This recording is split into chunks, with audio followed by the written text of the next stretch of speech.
Hello and welcome to episode 10. Yes, we've made it to double motherfucking figures of. I don't. Do you get something at double figures? Like I don't know what 10th anniversary is or anything like that, but yeah, I don't know. Cake. It feels like a nice achievement.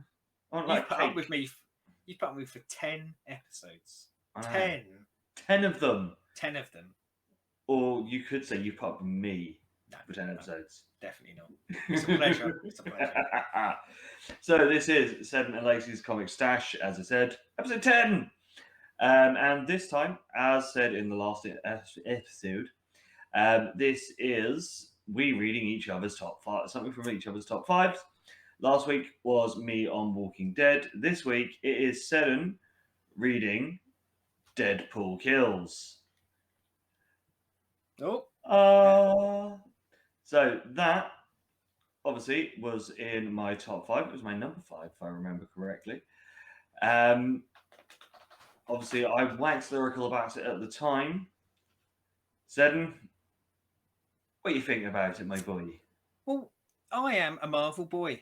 I think we've talked about this on the show enough now, but yeah. And you know, coming off the back of the last episode, I do branch out in later years to image and more indie stuff, and I think I've broadened my horizon. But the origin and the probably forever love will always be with Marvel. So when someone says here is someone, in this case Deadpool, killing the Marvel universe, I tiptoe into it initially, going, I don't want the Marvel universe to be killed. However, I want to see the Marvel universe be killed. So this is written by Cullen Bunn, who I don't think I'd actually read any, or certainly don't remember reading any superhero stuff. I've read a couple of creator-owned bits and very much liked it. In fact, oh God, here we go, memory boy. Should have researched this beforehand. But there was one particular one where it was a Western, and I don't really like Western movies. I watched some of them when I was a kid because my dad really liked them, but not something that resonates with me. But did an amazing kind of run on a Western comic. So was quite indoctrinated into the writer. So that was a plus point going in. And I am not even going to attempt the artist's name because, in fact, for the camera, so that people at home, it's the second name. You can all attempt that name, and mainly because I don't really like. Yeah, that sounds good to me. I don't like butchering people's names, and again, I've never heard it said out loud by the person, so I'm going to go with no. So much like The Walking Dead, I guess.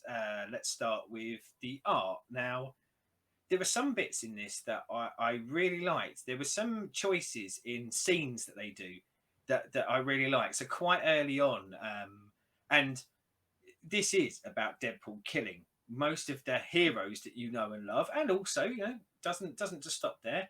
Does like to kill the odd villain here and there, but focuses mainly on the main heroes. But when the story starts, and for anyone who's recently watched What If, and that might be your only experience with some of the Marvel stuff, we do start off with the Watcher kind of framing the story and introducing us at somewhere near the end of the story, and you see a very tortured Fantastic Four, a characters that I really like. And there's some great little bits where Reed Richards, who is Mr. Fantastic, who is Elastic, where his body is just giving up on him, and he kind of turns into this sort of disheveled, wrinkled mess in front of his wife's eyes. Which I'm saying that with glee. I all of a sudden feel very dark for saying that with glee, but it's a visual that I'd kind of never seen before. And throughout this, because it is Deadpool killing the Marvel universe, I guess a lot of the art leans into how the deaths happen. Like that kind of some spectacular gore, some that are just plays on stuff that we have or haven't seen before. And I guess that's the standout moments for the art for me. I will say, and I'm tiptoeing into this, I thought the art was okay. There are some bits that could be better.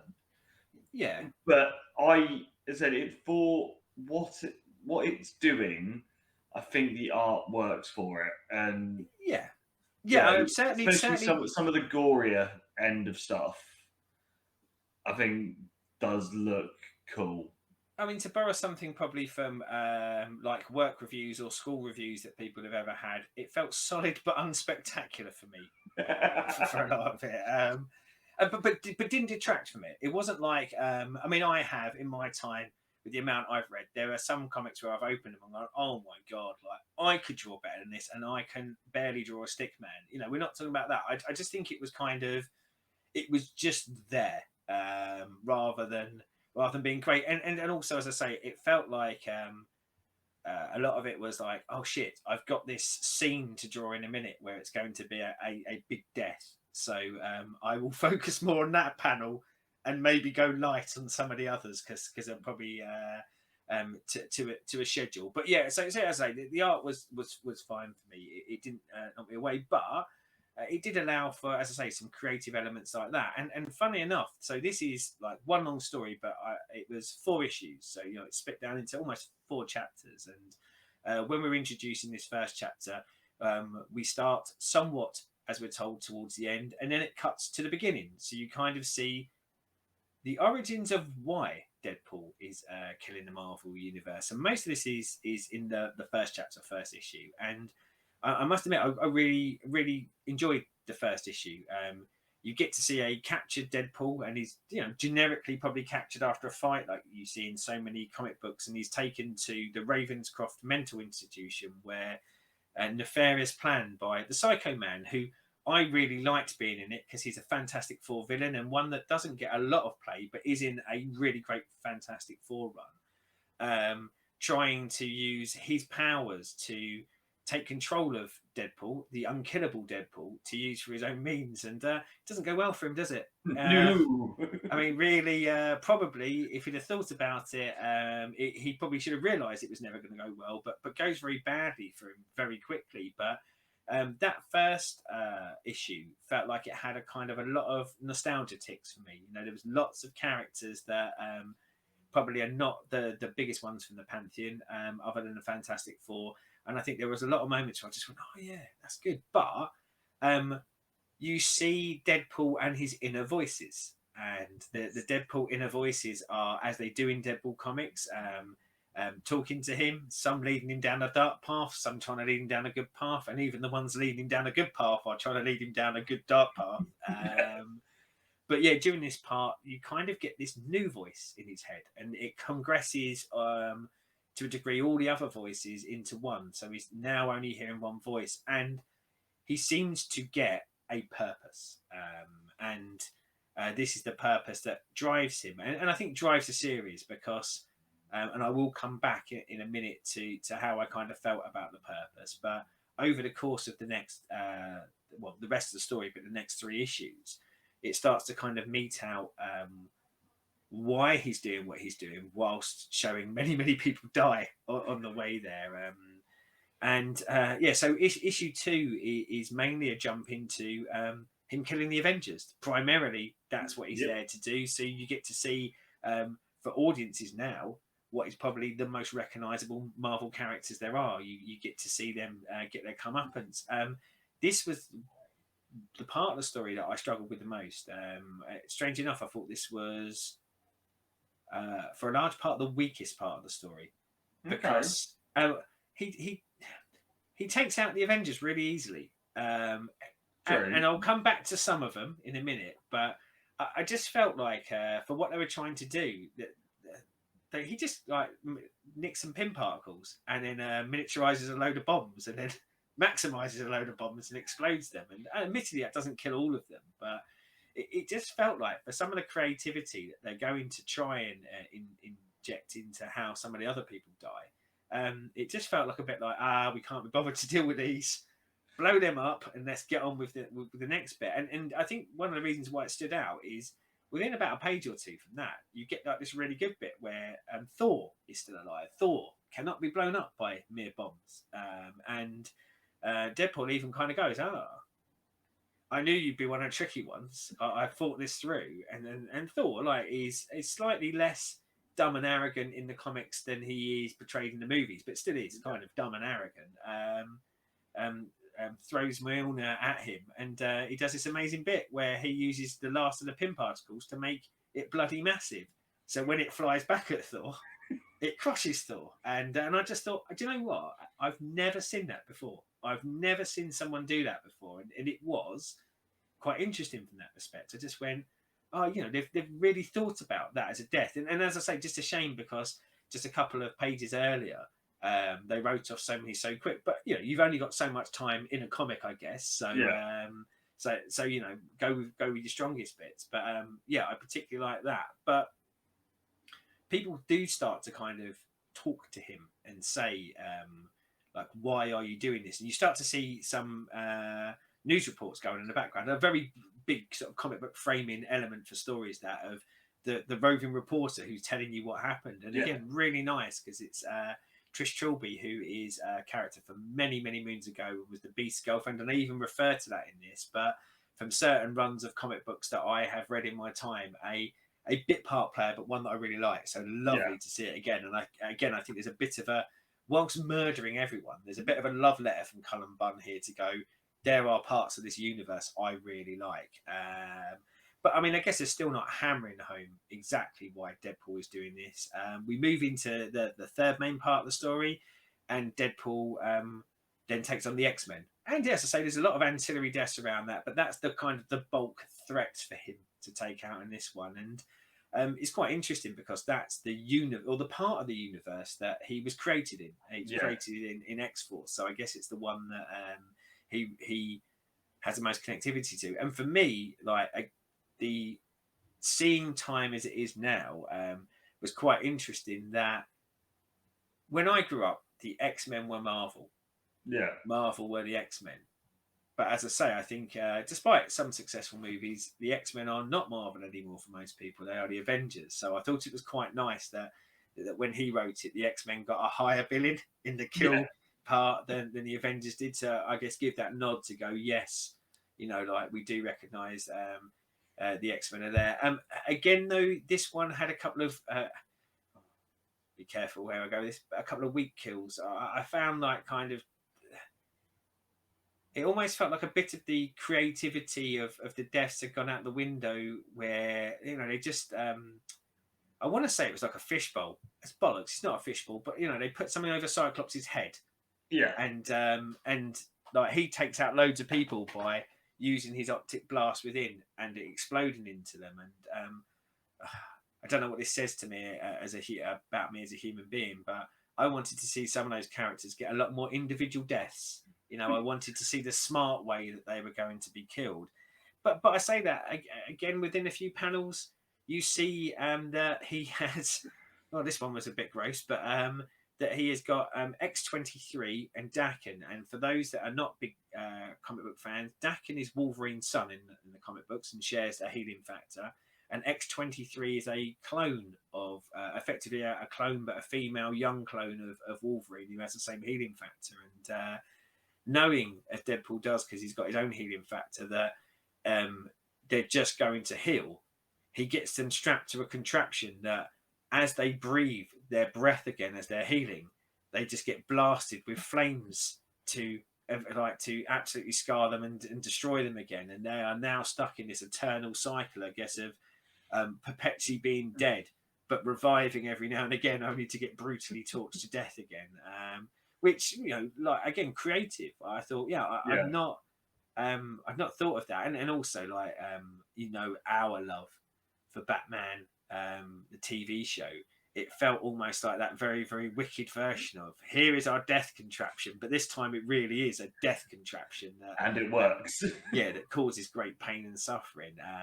But we are seeing a bit more as we go through this of the voice in Deadpool's head, and certainly by this point, I think for a lot of readers, they'd have kind of twigged where and what this is heading towards. But another really interesting bit for me in this issue is you see the and again, I'm dubious that these people be in a room, but I can see what they're going for. But you see like Aunt May and MJ and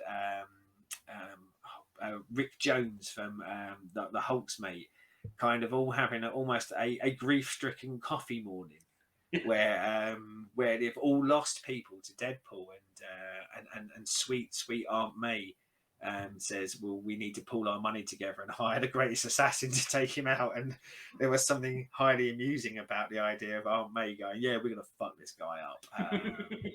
And they hired a taskmaster. And recently seen, for those that are movie watchers rather than comic readers, in the Black Widow movie, but a very, very different taskmaster than what you would have seen in the Black Widow movie.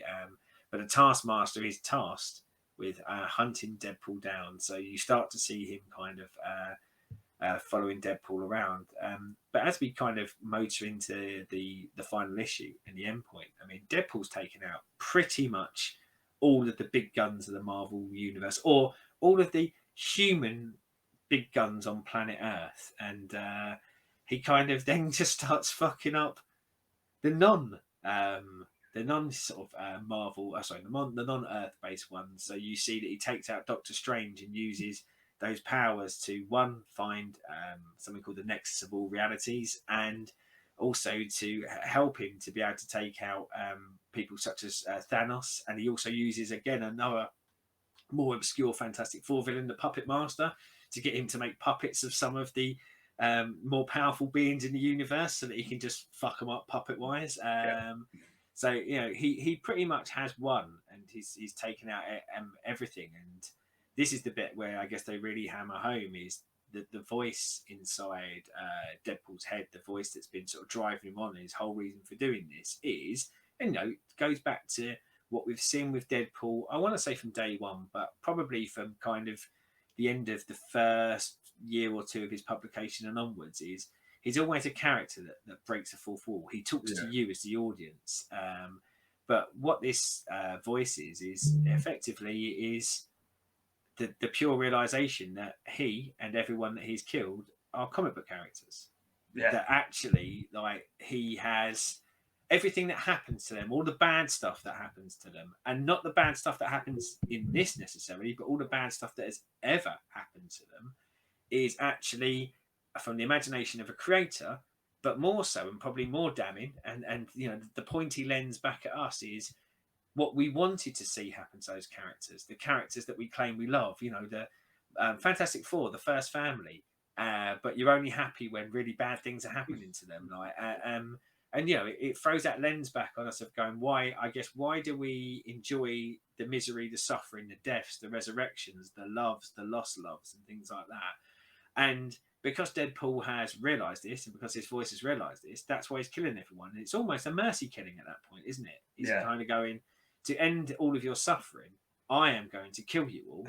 And that's why he's only really killing those, because he's leaving the norms, let's say, the ordinary people behind, because they don't get killed and resurrected in comic books. They are more normally ancillary characters. And actually, if you take away the more fantastical people, then they could probably go on and lead a normal life.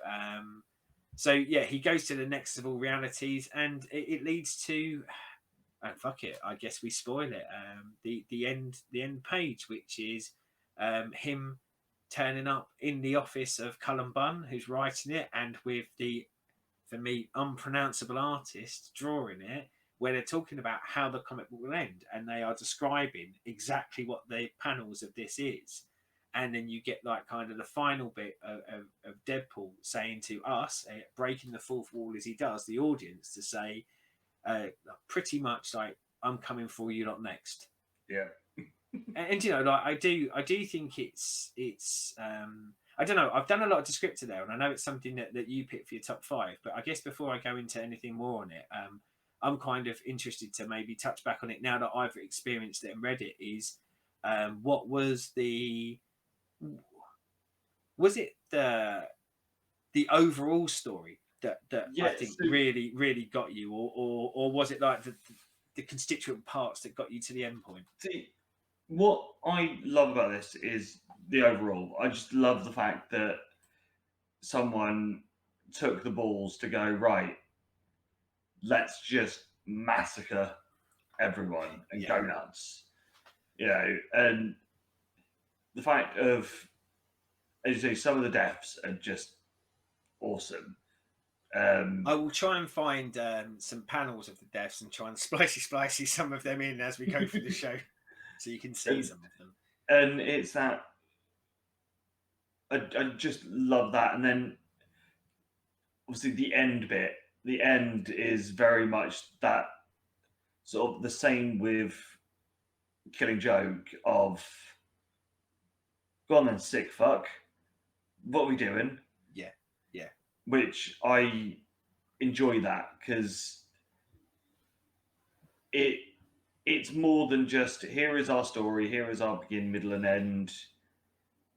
It's very much that thing of no, you want to see people in pain. That sort of makes you start questioning why. you. Yeah, why do I want to see them die, come back? Why do I want to see bad things happen to these characters that I'm supposed to love?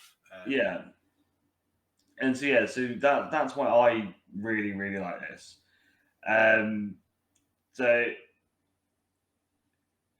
what was your overall on it then as a whole? It's odd because I really like the idea, and I really like that. We've said about stuff on here, but stuff on the other products we put out. I am quite a fan of creating something that makes me look at myself and go either what would I do, or why am I like this, or why do I do this? And I think generally in Deadpool, he's not something where you see that because he is we've talked about him as a character. He's almost a cheat code in comics, isn't he? Because he's funny, he's murderous, he can be heroic, he can do all of these things, and I could never see myself in him because no one can be him. So I think to use him as a character, as a vehicle to make me ask questions about myself, and again, it's a really interesting question. Why do I drive pleasure out of the suffering? And I guess the argument, if you're going to be sort of totally honest about it, is I probably don't actually get pleasure out of the suffering. I probably get the pleasure out of how they recover from that and seeing them do something. But yeah, a really grand idea. The one thing I will say is it, for as good as the idea is, it missed something for me, and I can't.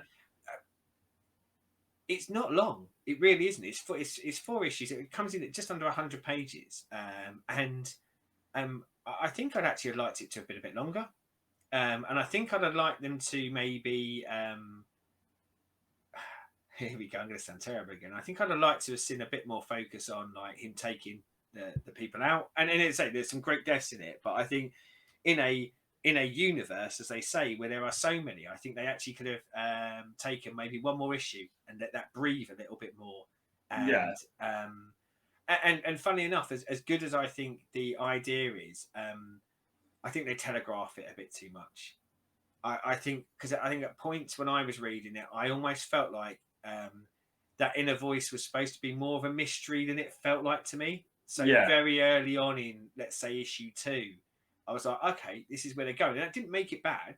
Like sometimes seeing where you're going is what the storyteller's trying to do, but it felt like it was trying to maybe have that a little bit more mysterious.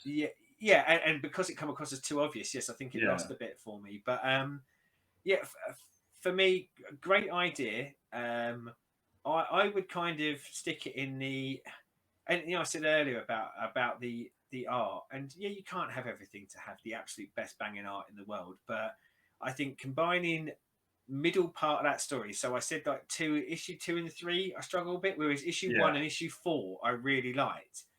But I think to make the story work, and again to call it Deadpool kills the Marvel Universe, you have to see him kill a lot of the Marvel Universe. So I wouldn't have wanted that to be a 1 or 2 issue, but I feel like actually for me it might have worked better if it had been 5 or 6, and maybe it had taken a bit more time, as I say, like to maybe remove the feeling of it being a bit too obvious of where they were going with it. I think that would have been lessened and not made it any more mysterious, but actually if it had pulled me a bit more into him rampaging through the universe. At points that felt a bit rushed to me, and as I say, there was some sort of deaths where you just go, that come too easy to him. And actually, you've shown that you can do some really smart stuff. Like, and I'll go back to it, the Thor expanding hammer. Now, don't get me wrong. There was a bit of me, the comic book arsehole in me, went, well, doesn't matter if his hammer's big, he would have been fine. But I just go, no, actually, shut the fuck up. That was really good idea and really creative, and no one's done it before. It is good, but I think I'd have liked a bit more of that for other characters in it and their deaths. And they hit up the biggies. They do a load of the Avengers. They do the X-Men. They do the Fantastic Four. We see Spidey go, and going back to what I was saying about being Marvel boy. I think there was probably a lot of Marvel characters that I'd have liked to have seen Deadpool kill that I didn't get to see. So, but yeah, I mean, for me, it was I don't know on a ranking scale, but I would kind of go somewhere in the fine to good. And I wonder whether if Cullen Bunn comes back 5 years later and had done that 5 years later, whether it might have been even better for me, possibly conceptually, if it had been done. We talk about DC, if an equivalency of this had been done in DC with another character, maybe. One thing that I meant to mention, which was a bit of a shame for me and something that probably dragged it down a little bit, is I didn't find Deadpool as funny as I normally find him in this. Now, the tone of the stories is partially quite different because that voice in his head has changed. And I think you're almost going, he is a Deadpool with a purpose and he knows why he's doing this. So would he be so funny and punny as he usually is? But I did kind of miss that. I do like funny Deadpool. So that was a bit of a miss for me. Yeah, it does lack as many of the one-liners as you would normally get, and the token silly, just random silliness that you get. Well, I said about creative deaths. I think like quite often what you'll see him in the comic books is that he's quite humorous with the choices of death sometimes, and it feels almost like an unfair criticism because they were trying to do something different with him. They clearly state he has changed from the Deadpool. He's never gone on a murderous rampage like this before, but I just kind of missed it, and I think it doesn't necessarily feel Deadpool enough with me without without more wise cracking in it than potentially we got. Yeah. So, would you say people should have a read? I was thinking about this earlier, and before we jump onto that, did you know there was a sequel to this? No. So, funny enough, when I was looking it up earlier, and I haven't read it, and I haven't even looked at the creative team yet, so it's probably something for us to take offline and potentially come back to. But I believe there is a follow-up to this called Deadpool Kills the Marvel Universe Again. But I don't know much more than that yet, so it's something we can look up kind of afterwards and probably consider. So would I recommend this? Yes, I would. But what I would recommend is if you are a Deadpool fan, go for it. I would say that if you've maybe just seen the movies and you've never experienced him in the comic books, I probably wouldn't start here. No. I think he needs a lot more. I think the movies do a great job of outlining who Deadpool is and what he does, but I think there's a shit ton of Deadpool, but I think at least sort of dipping in and maybe trying 2 or 3 of the normal Deadpools that there are out there before maybe you kick into this, because I do wonder whether this might not hit so hard if you haven't had a lot of experience with Madcap, like Assassin, Secret Agent, all of the many roles that he's played in that universe. But I do. I do think I think it's a good read. I think it's worth reading. But I would beef up on your Deadpool first, and it's not because you need to know a lot of his history. I just think that you might. It might be too jarring for someone who's just seen the movie, and actually, it might lose a bit of its impact if you don't realise that. Because you might just come into this and go, "Is this what he's like in the comics?" Then, whereas I think if you've read sort of again, let's say 5 stories of Deadpool outside of this, you'll go, "Oh no, he is very much the movie Deadpool." I think you need that grounding before you jump into this. I would say if you were looking at a start point for Deadpool, I would recommend they do. I think it's called the Ultimate Collection or the Oh. Platinum Collection. It probably about 15, 20 quid to get, but it has a plethora of story arcs in there, and you do see a lot of the fun stuff. There's one where, as part of that, he can control Mjolnir and becomes for Deadpool, and you see a lot more of the silly, fun Deadpool, which that's more like he is from the films. Yeah, I'm just having a little look now. It's actually shame it's not in stock. Oh no, it is. It wasn't in stock on Amazon, but actually, I think it's because they've released another version of it, which is Deadpool Reloaded. But I think it's the same one. I think it's just a reprint of it. And yeah, certainly looking at some of the creators' names that are listed on here, they are some of the creators that really shaped Deadpool into the juggernaut character that he is at the moment, especially on there. And as I say, there are thousands of Deadpool stories, and I wouldn't say necessarily all of them are essential reads, but right back at the beginning, he was introduced and he was a bit of a one-note character. But in a time where it wasn't so fashionable to give the bad guys a solo series, they gave Deadpool a solo series, and a writer called Joe Kelly kind of took it on, and he's really funny, but he really fleshes out and shapes out the Deadpool we see now. And then post that, you get a lot of very good writers over the decades to follow who take a lot of those concepts and build it up. So yeah, I'm with you. I think picking up something like that where you can dip into his history and just see what the character is, and yeah, I think it's 14 quid at the moment. So but yeah, yeah, maybe have a punt at something like that. And of course, as I say, if you are a big comic book fan and you've read a lot of Deadpool, then yeah, give this a go. Like, because I think it is a natural follow on, or I say natural follow on. It is a very interesting way of going. And I hate to use the term, but they have it. They have the Watcher in there, but it's almost, what if Deadpool realised that the fourth wall had loads of people on the other side of it, and they were the people that were causing the pain and suffering in the universe that he's in. And I think it's against what we saw in a TV show of What If. I think it's a really interesting kind of what if to explore, and the sort of stuff that I wish the TV show had done. Said it's not going to happen. It's not ever going to be good. Well, I ain't coming back for season 2. It'll be the first Marvel thing that I don't watch, and explicitly don't watch. I'm not coming back. It's bollocks. Well, actually, I'm going to clarify that. I'm only coming back if they get a whole new creative team, which they're not going to do because people watched the first one because it was on Disney, and we're told to watch shit on Disney, so we watch shit on Disney. Exactly. Yeah. So as always, like, subscribe if you're listening in audio form. Rate and subscribe on your podcast players of choice. If you're on the YouTube, ring the bell. Ring the bell. That side, I think. Bell. I think I think you're spot on. I think you've got the right side. And I was going to sing "Ring My Bell," but I find myself often tempted to sing stuff. But yet, so far, I'm not confident enough to put my voice out on YouTube because it's fucking terrible. So, as always, there are bountifuls of joys on the channel. Pop videos, gaming videos, and the granddaddy of them all, the main Friday podcast, where everything is fair game, including random stories of birds, sometimes foxes.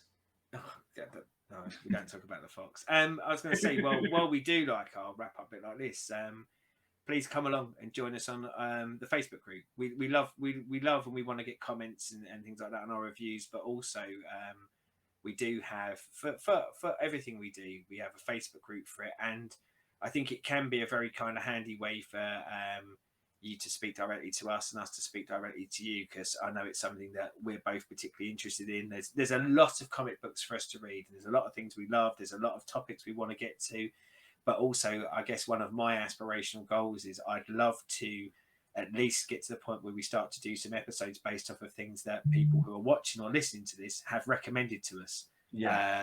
And like the comments are great. Please drop them. But things like the Facebook group allows us, as I say, to talk directly, and it is always nice to to talk to anyone who's listening to it. So please do. Yes, and obviously also it makes more for long form conversations Yeah.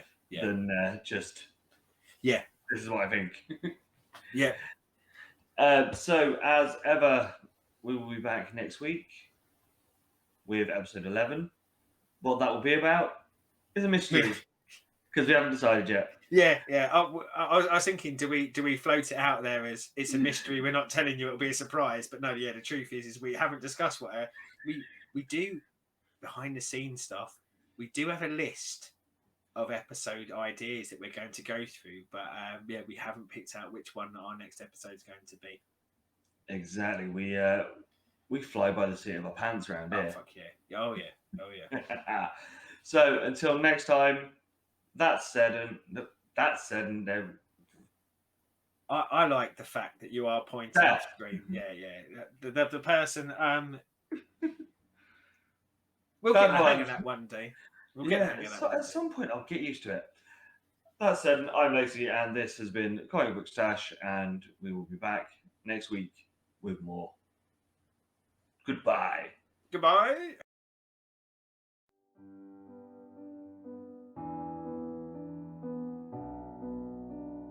Thanks for watching, and just remember, you can join the Cult of Egg by liking and subscribing to this YouTube channel. We release regular content where we talk about all things geek, all things pop culture, and all things that we're interested in. You can also come along and join the discussion on Facebook groups and Renaissance Cast. And you can join us on our Twitch channel where Stu regularly streams games. And if you'd like to support us, then please follow the link for the Patreon. Thanks very much.